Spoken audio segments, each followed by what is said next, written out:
This is the Porsche 911 GT1, the longest, rarest, most extreme 911 Porsche has ever made. Some cars have racing-inspired design. Some cars share components with racing cars, but this simply is a racing car.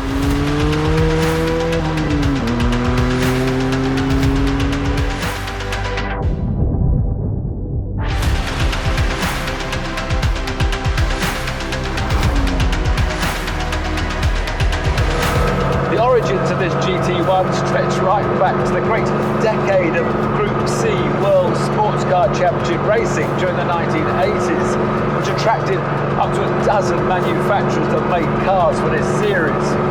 And Porsche were quick out of the box with their 956 and 962 models dominating the early years, winning 6 Le Mans 24-hour races on the trot from 1982 to 1987, before first Jaguar and then Mercedes spoiled their parties. And in fact, the last podium place for a 962 Porsche came in 1990, when a privately entered car finished third, chasing home the 2 factory Jaguars, and driven by me. A memory not to be forgotten. Unfortunately, regulation changes in the early 1990s saw budgets soar higher and higher, and the Group C bubble burst. By the mid-1990s, the most popular form of global racing was for the new production-based categories, which enabled McLaren to win Le Mans outright in 1995 with their McLaren F1 supercar. Opposition to that McLaren came from the likes of Jaguar's XJ220, Ferrari's F40, the Lotus Esprit, Chrysler's Viper, the De Tomaso, Bugatti, and the V12 Jaguar-powered Lister Storm that I raced. Porsche entered with their 911 turbo model, but that wasn't really quite beefy enough to take on overall honours, and in fact it was categorised as a GT2 car. So Porsche wanted to win outright again, they'd have to come up with something special and come up with it quick. Fortunately, the regulations said you could build 25 special versions of your road car to homologate them as a GT1 racer. So Porsche took the front half of the steel body shell of their 911 Turbo to satisfy the road-going part of the regulations, and then simply bolted the engine, gearbox and suspension of their Group C 962 racer onto the back. Overnight, the 911 Turbo turned from a rear-engine device into a mid-engine monster, and it won its class at Le Mans on its debut in 1996. As a byproduct, Porsche did eventually build 20 of the 25 promised Strafen version, street version to you and me, and this is one of them. And I still can't quite believe I'm driving one, because I'm in the middle of the Highlands of Scotland, it's wet, there are sheep and things all over the road, and I'm sitting in a £10 million car. So I'm going to take it a bit easy.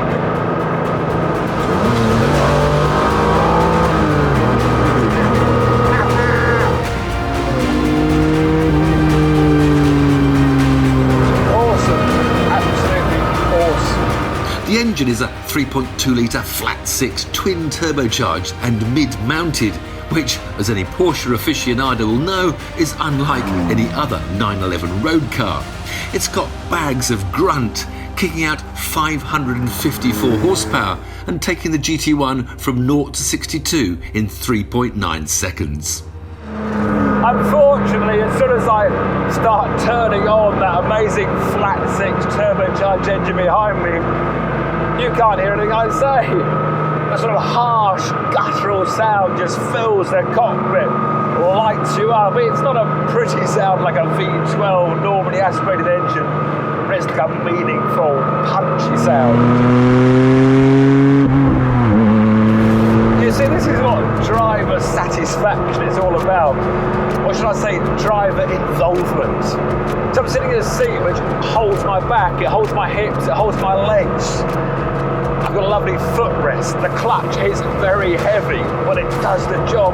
The brake pedal is like a brick wall. You have to press it very hard to really make those disc brakes rip the speed off of you.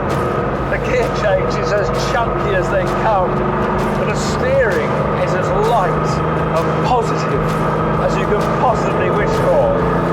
The steering wheel is round, it's simple, it's got no double textures, it's got no switches at all on it. This is what driving is all about.